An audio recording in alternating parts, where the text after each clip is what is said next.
Warga dihebohkan dengan kemunculan buaya di jembatan Sosro di Logo, Bojonegoro.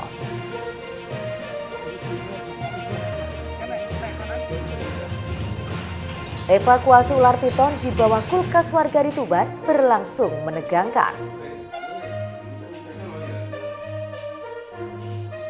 Assalamualaikum warahmatullahi wabarakatuh, pemirsa JTV Bojonegoro, apa kabar? Kembali paket informasi aktual Sketsa Bengawan hadir dengan serangkaian informasi dari Kabupaten Bojonegoro dan sekitarnya. Bersama saya Ayun Sari Tilawa, inilah Sketsa Bengawan untuk Anda.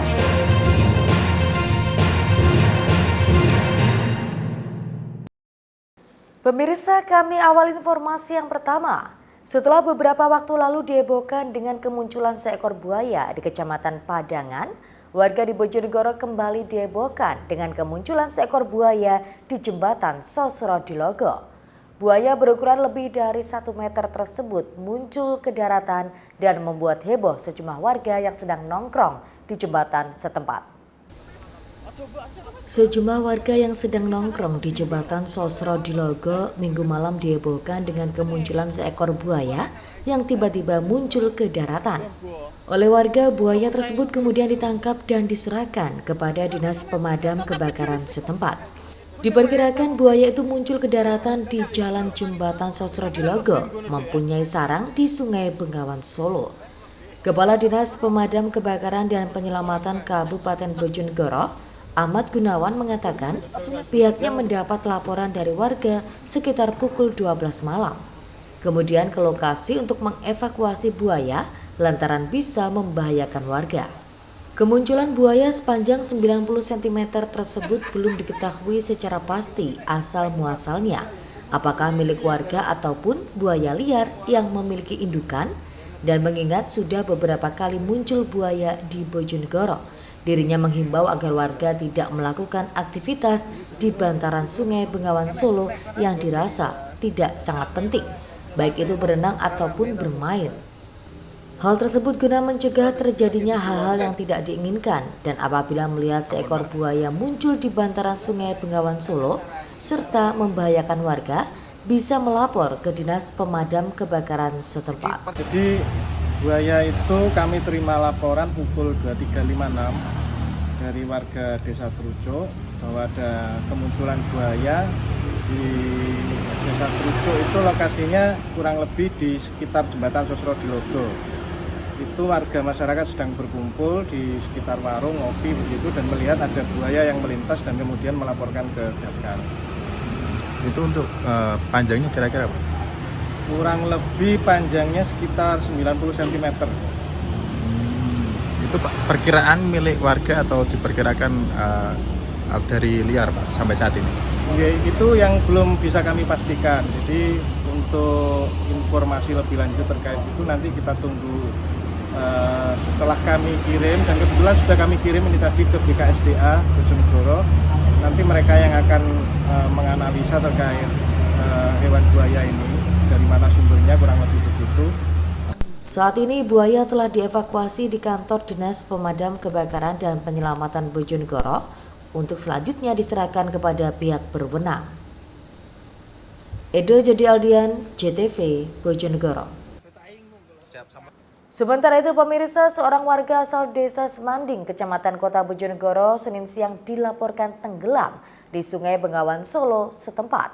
Sebelum hanyut tenggelam, korban diketahui bersama dengan 3 rekannya tengah melakukan aktivitas penambangan Sungai Bengawan Solo. Tim SAR gabungan melakukan pencarian terhadap salah seorang warga bernama Ahmad Arif, warga Desa Semanding, Kecamatan Bojonegoro, Kabupaten Bojonegoro, yang dilaporkan hanyut tenggelam di Sungai Bengawan Solo setempat Senin siang. Dengan menggunakan perahu karet, tim SAR melakukan pencarian terhadap korban dengan menyisir Sungai Bengawan Solo, tepat titik di mana terakhir korban dilaporkan tenggelam. Sebelum tenggelam, korban diketahui bersama 3 rekannya tengah melakukan aktivitas penambangan pasir di Sungai Bengawan Solo. Namun naas pada saat perahu sudah terisi pasir, keempatnya masih melanjutkan penambangan. Tidak diduga perahu yang ditumpangi keempatnya dihantam gelombang air Bengawan yang pada saat itu kondisi debit air Sungai Bengawan Solo meningkat secara tiba-tiba dan menyebabkan perahu karam. Keempat pekerja lalu berusaha menyelamatkan diri dengan cara menceburkan diri ke sungai. Namun satu korban yakni Ahmad Arif diketahui tidak bisa berenang dan kemudian tenggelam. Muhammad Zainuddin tim SAR mengatakan saat ini petugas masih melakukan pencarian terhadap korban dengan melakukan penyisiran hingga radius 1 km dari lokasi korban tenggelam. Tadi kita dapat info dari masyarakat ada kejadian perahu tenggelam untuk penambang pasir. Ada 4 orang tapi yang satu hanyut di Bengawan. Ini Siap. ini tadi sedang apa kalau boleh tahu warga tersebut? Ini sudah persiapan untuk pencarian dari tim dari SAR gabungan antara TNI, Polri, kita untuk pencarian di lokasi. Untuk radius pencarian sendiri saat ini, Dan? Mungkin 1 kilo dari tim dari titik lokasi. Debit air Sungai Bengawan Solo yang meluap serta arus air yang sangat deras menjadi kendala bagi tim SAR dalam melakukan pencarian korban. Edo Jody Aldian, JTV, Bojonegoro. Pemirsa, seekor ular piton menyelinap masuk rumah warga di Kabupaten Tuban pada Senin dini hari. Binatang melata itu muncul dari bawah kulkas saat pemilik rumah hendak mengambil minum. Proses evakuasi berlangsung dramatis meski telah membongkar tumpukan barang dan seluruh isi lemari. Ular tersebut justru bersembunyi di atas meja dapur. Darminto, warga desa Kembang Bilo, Kecamatan Tuban, Kabupaten Tuban pada Senin dini hari digegerkan dengan kemunculan ular piton sepanjang 1,5 meter di dalam rumahnya.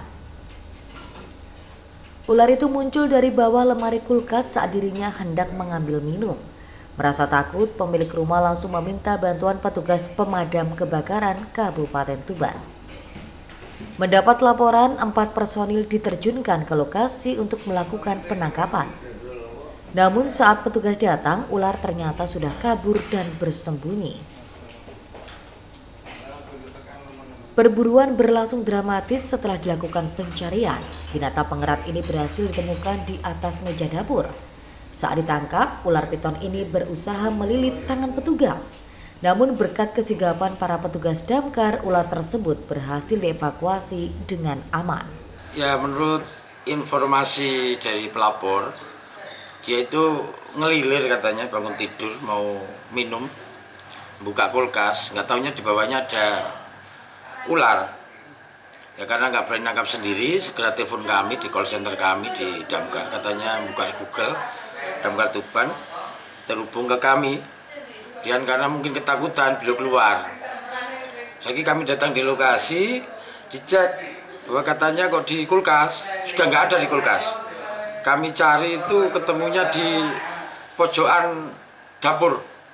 Jadi dari kulkas itu naik ke atas, merambat ke atas. Kami cari di sana, ketemu terus kami tangkap. Itu jenis apa ini? Ular piton. Panjangnya? Ular piton sekitar 3,5 meter. Terhitung sejak awal tahun 2024 hingga kini sudah ada 96 ekor ular piton yang ditangkap oleh petugas damkar Kabupaten Tuban. Warga diimbau agar lebih waspada dan melapor ke petugas damkar jika menemui ada ular berbahaya di rumah. Siki Muhammad, Husni Mubarok, JTV, Tuban. Pengurus kader Golkar Tuban dorong Bupati Lindra maju di Pilkada 2024. Informasi selengkapnya hadir sesaat lagi.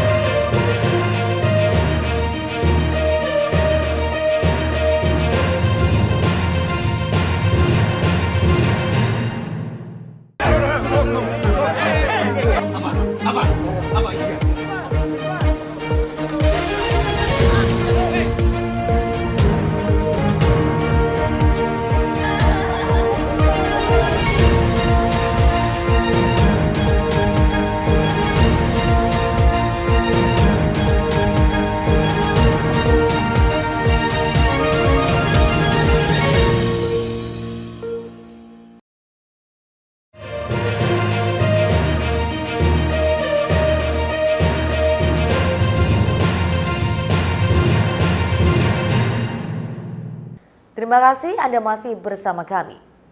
Pengurus hingga kader Partai Golkar Kabupaten Tuban mendorong Ketua DPD Partai Golkar Tuban sekaligus Bupati Tuban Aditya Halindra Faridski untuk maju dalam Pilkada Tuban tahun 2024. Selain berhasil membawa Partai Golkar menang telak dalam pemilu 2024 di Tuban, Bupati Lindra juga dinilai berhasil memimpin Tuban dengan kolaborasi, inovasi dan karya dalam balutan program Bangun Desa Noto Kuto. Setelah berhasil membawa Partai Golkar sebagai pemenang pemilihan umum serentak 2024 di Kabupaten Tuban, Bupati Tuban sekaligus Ketua DPD Partai Golkar Tuban, Aditya Halindra Faridski, didorong oleh pengurus dan kader Partai Golkar setempat untuk maju dalam pemilihan Bupati dan Wakil Bupati Tuban tahun 2024. Bupati Lindra dinilai berhasil melakukan pembenahan dan penataan kader sehingga Partai Golkar berhasil menang dalam pemilu 2024 sekaligus mendapatkan 20 kursi DPRD Kabupaten Tuban. Selain itu, partai berlambang beringin tersebut juga berhasil meloloskan 2 kader terbaiknya di DPR RI dan DPRD Provinsi Jawa Timur. Jumlah kursi tersebut catatan rekor terbaik Partai Golkar sejak pemilu dipilih langsung oleh rakyat. Selain dinilai berhasil memimpin Partai Golkar Tuban, Bupati Lindra juga dinilai berhasil menjalankan visi misinya selama menjabat sebagai Bupati Tuban. Kolaborasi, inovasi dan karya dalam balutan program Bangun Desa Noto Kuto diklaim berjalan dengan baik sehingga manfaatnya dirasakan langsung oleh masyarakat. Sekretaris DPD Partai Golkar Tuban Suratmin mengatakan, seluruh kader Partai Golkar menginginkan Bupati Aditya Halindra Faridski maju dalam Pilkada Tuban untuk melanjutkan program Bangun Desa Noto Kuto yang dinilai berhasil oleh masyarakat, meskipun diakuinya belum sempurna. Jika Ketua DPD Golkar Tuban tersebut kembali terpilih sebagai Bupati Tuban, tentu program tersebut akan disempurnakan dan diselesaikan dengan baik. Suratmin menambahkan untuk saat ini secara organisasi Ketua DPD Golkar Tuban telah memegang surat tugas dari DPP Partai Golkar untuk melangkah dalam Pilkada Tuban 2024. Sementara untuk calon wakil, Partai Golkar akan melakukan tahapan sesuai dengan mekanisme partai. Insya Allah semua kader menginginkan Mas Budi kembali memimpin Tuban kembali melanjutkan Bangun Desa Noto Kuto yang notabene insya Allah memang kita akui belum sempurna. Bukan dengan periode yang kedua ini bisa menyempurnakan apa-apa yang belum katakanlah bisa terlaksana. Untuk wakilnya kira-kira harus siapa Pak Rahmin? Taruh dari kader. Wakilnya kita nanti ada proses, ada mekanisme, itu tahapan-tahapan yang kita lalui. Ya, tapi untuk saat ini secara organisasi memang Pak Bupati sudah memegang surat tugas dari DPP. Ya, surat tugas, nanti surat tugas itulah sebagai pegangan Mas Bupati untuk katakanlah meyakinkan kepada masyarakat Tuban memimpin kembali. Senada dengan Sekretaris DPD Golkar Tuban, pimpinan Kecamatan Partai Golkar Kecamatan Soko sekaligus anggota DPRD Kabupaten Tuban, Edi Susanto mengaku kader Golkar di tingkat bawah juga mendorong penuh Bupati Lindra untuk maju di Pilkada Tuban yang akan digelar 27 November 2024 mendatang. Edi menambahkan Partai Golkar memiliki banyak kader potensial, namun Bupati Lindra dinilai yang paling layak untuk maju dalam Pilkada Tuban karena berhasil membawa Partai Golkar sebagai pemenang pemilu 2024 sekaligus berhasil membawa Kabupaten Tuban menjadi lebih baik. Kami mendorong, kami punya kader terbaik, kami mendorong untuk maju lagi menjadi calon Bupati Tuban untuk 2 periode. Mas Lindra berarti ya? Insya Allah. Dan itu satu-satu. Kami punya banyak kader, ada yang duduk di DPR RI, ada yang duduk di DPRD Provinsi. Tapi kami mendorong Ketua DPD Golkar Kabupaten sekaligus Bupati incumbent untuk maju. Untuk wakilnya Mas, kira-kira siapa? Kalau dorongan dari para kader Golkar di bawah. Itu hak prerogatif sudah pasti kami serahkan kepada beliau. Tetapi kami membuka pintu koalisi apapun Tuban perlu soliditas. Kami membuka koalisi dengan partai-partai lain. Sudah barang tentu begitu. Sekedar diketahui, Bupati Tuban Aditya Halidra Fariski berhasil menang telak dalam Pilkada Tuban 2020 lalu. Kader Partai Golkar alumni Universitas Airlangga Surabaya tersebut menjabat Bupati Tuban periode 2021-2024. Sementara Pilkada Tuban akan digelar pada 27 November 2024 mendatang. Husni Mubarak, JTV, Tuban. Sementara itu pemirsa, rumah milik salah satu anggota DPRD Kabupaten Ngawi diobok-obok pencuri. Pelaku menjalankan aksinya tersebut kondisi rumah sedang kosong saat ditinggal mudik lebaran beberapa waktu lalu. Rumah dan tempat usaha salah satu anggota DPRD Ngawi dari Partai Amanat Nasional yang ada di Jalan Raya Basuki Rahmat, Kecamatan Kabupaten Ngawi diobok-obok pencuri. Peristiwa tersebut terjadi saat dirinya dan keluarga mudik lebaran beberapa waktu lalu. Aksi pelaku terekam CCTV yang ada di sekitar rumah dan depo pengisian air minum isi ulang serta bengkel variasi mobil. Salah satu pegawai bengkel variasi mobil Galang Andika Wibowo menjelaskan, jika kejadian itu diketahui saat hari Jumat, tanggal 12 April. Ada seorang pelanggan bengkel yang mencari spion mobil. Saat hendak diambilkan, ternyata diketahui kondisi bengkel dan usaha depo air sudah diacak-acak. Bahkan sekat tempat usaha juga dijebol. Pelaku diduga juga berusaha hendak mengambil truk atau mobil pick-up yang ada di lokasi, namun gagal. Minta tolong spion, beli spion. Jadi Jumat itu buka, nah pas buka gerbangnya udah kebobolan. Lalu yang saat itu hilang apa aja, Mbak? Hilang TV double din Android, laptop sama kotak amal juga diambil. Mau ngambil truk itu juga. Oh, sempat mau nyoba ngambil truk ya? Udah, mobil itu udah diacak-acak semua, dicek kantor-kantor bawah juga udah diobrak-abrik lewat gerbang yang tadi yang tempat galonan itu. Yang dirusak tadi ya? Iya, yang dirusak lewat sana. Jadi yang lama itu yang di air-air itu. Langsung obrak-abrik bawah truk itu udah mau diambil, langsung mobil baru masuk. Kejadian itu juga dibenarkan Gunanti Asidik, anggota DPRD Ngawi dari PAN. Pada hari Jumat 12 April mendapat kabar jika tempat usahanya telah diobok-obok pencuri. Ia juga sudah melaporkan kejadian itu pada Polres Ngawi. Pagi itu ditelepon orang yang di Ngawi bahwa rumah saya sudah diacak-acak orang. Jadi kejadiannya itu tanggal 12 dini hari jam 1.00 ya sampai dengan subuh yang terekam di CCTV satu orang saja. Kemudian hampir semua itu masuk perusahaan air minum itu. Kalau rumah saya induk tidak berhasil dimasuki. Kemudian yang di bawah itu sejumlah uang dari kantor pemasaran air minum itu, tapi tidak seberapa.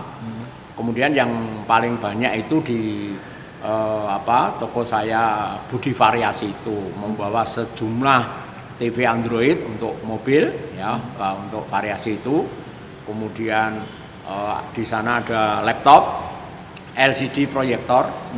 Kemudian di sana ada kotak amal infak itu dipecah ya milik yatim piatu itu. Itu Mas. Akibat kejadian itu sejumlah barang mulai laptop, LCD monitor, variasi mobil digondol pencuri.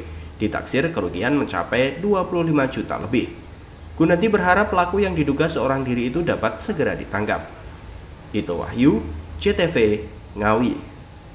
Pemirsa, akses jalan penghubung antar kecamatan di Kabupaten Ngawi terputus banjir. Bahkan seorang pengendara sepeda motor yang nekat menerobos banjir nyaris hanyut terbawa banjir. Beruntung dapat diselamatkan oleh warga sekitar. Hujan deras yang terjadi sejak Minggu sore membuat akses jalan penghubung antar kecamatan, yaitu Kecamatan Paron dengan Kecamatan Geneng, Kabupaten Ngawi terputus akibat banjir. Sejumlah kendaraan roda 4 dan roda 2 sebagian besar tetap nekat melintas banjir dengan ketinggian air setengah meter. Bahkan seorang pengendara sepeda motor nyaris terbawa arus banjir. Beruntung berhasil diselamatkan oleh warga sekitar. Hamid, salah satu warga mengaku banjir terjadi akibat diguyur hujan sejak sore hari. Dampak banjir sangat mengganggu arus kendaraan yang melintas dan sempat terjadi kemacetan karena hanya bisa dilalui oleh kendaraan secara bergantian. Berapa jam jenderasnya tadi Pak? Lama? Lama ya? Lama. Ini terganggu nggak Pak? Ganggu ini, macet. Macet ya? Macet, mulai jam 6 macet. Ini sering banjir sini Pak? Sering nih, sering banjir. Banyak Pak padinya Pak? Banyak. Berapa hektar kira-kira Pak di sini Pak? Berapa hektar ya? Puluhan hektar ada? Ya 10-an hektar. 10 hektar ya? Banjir di desa ini selalu terjadi di saat musim penghujan. Warga hanya bisa berharap pada pemerintah setempat untuk segera mengatasi banjir agar aktivitas warga tidak terganggu kembali. Ito Wahyu, JTV, Ngawi. Informasi mengenai pasar bonsai, pameran berbagai jenis bonsai khas Bojonegoro, kami hadirkan usai jeda pariwara.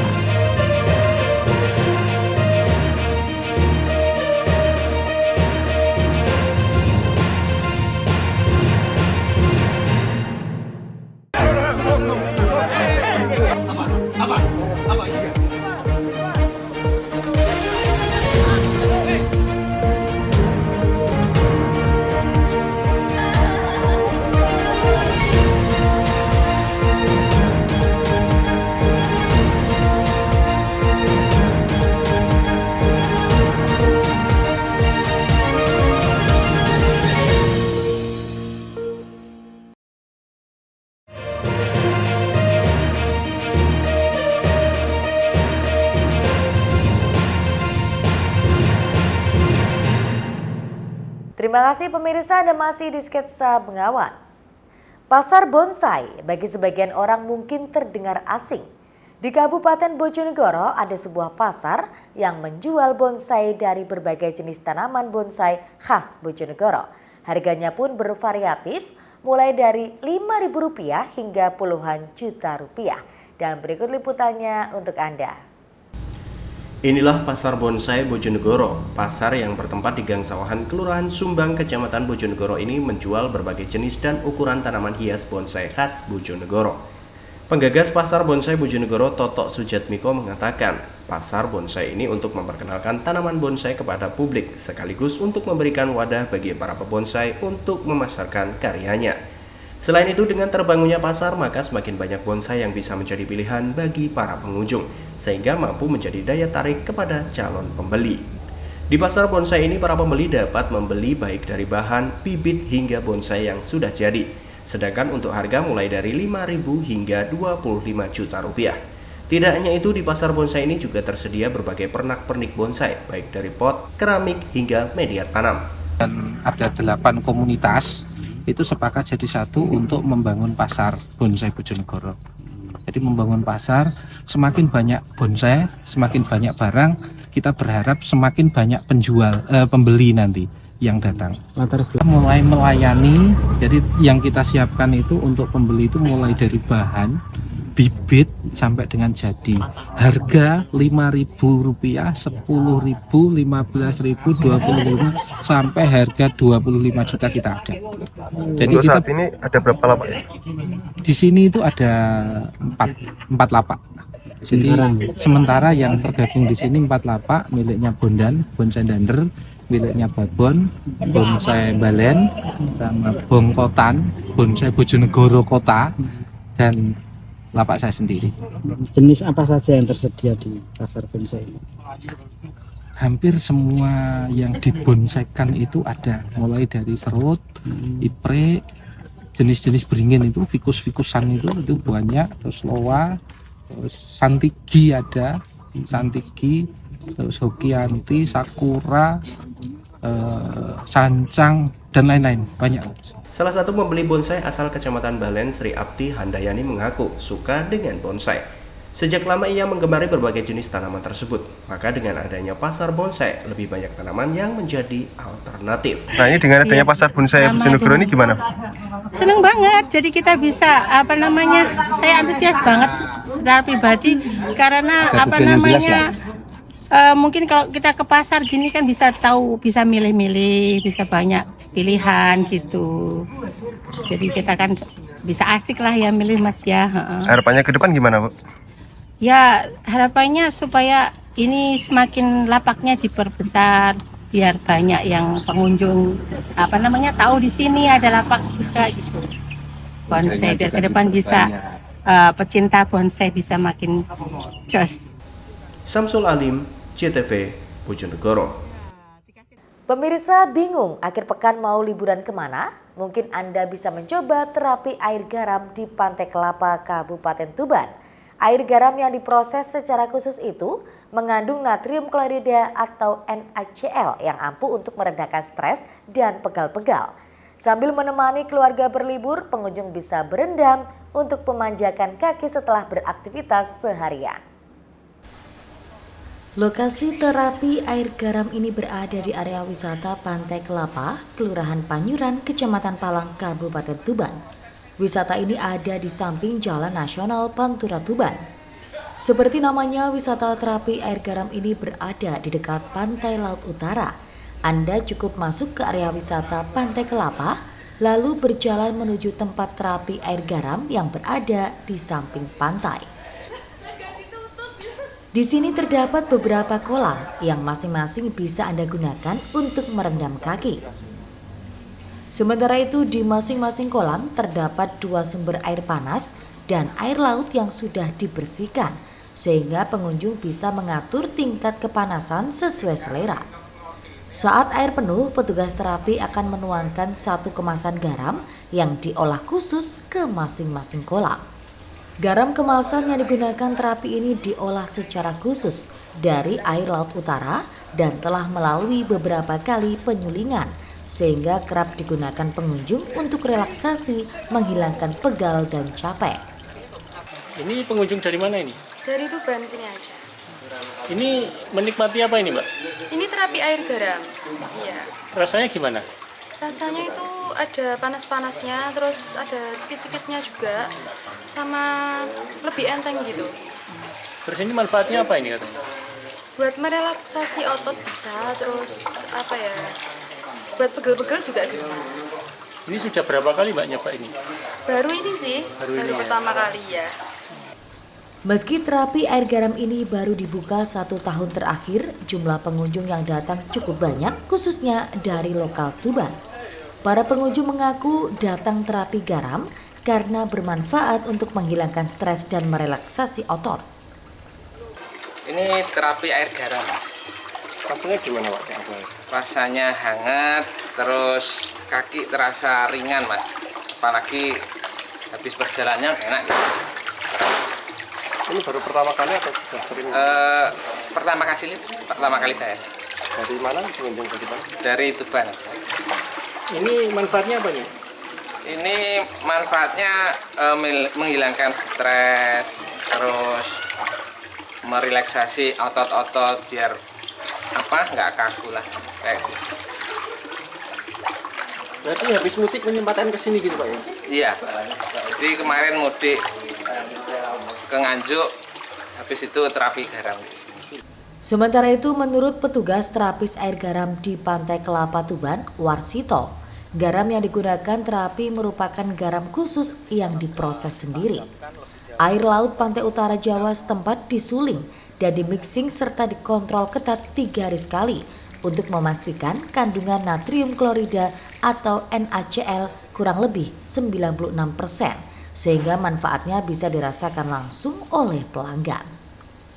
Garam ini kita buat sendiri, jadi garam yang kita pakai ini tidak membeli di luaran, ini kita proses sendiri, kita memanfaatkan air laut yang ada di Pantai Kelapa atau di Laut Jawa, kita suling, kita endapkan, kita pilah, kemudian kita mixing airnya, kita kontrol setiap 3 hari sekali berapa kadar yang ada di garam itu, baru sampai nanti memuncak, mengkristal menjadi garam yang kita punya.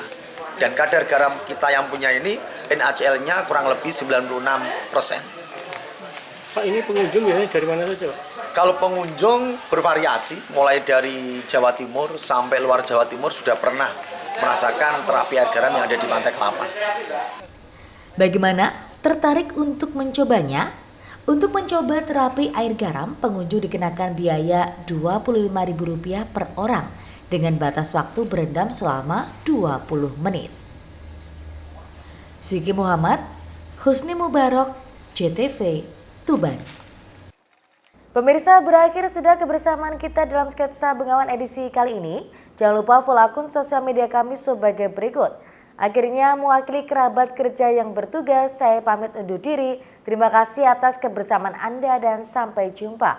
Wassalamualaikum warahmatullahi wabarakatuh. Salam JTV Bojonegoro.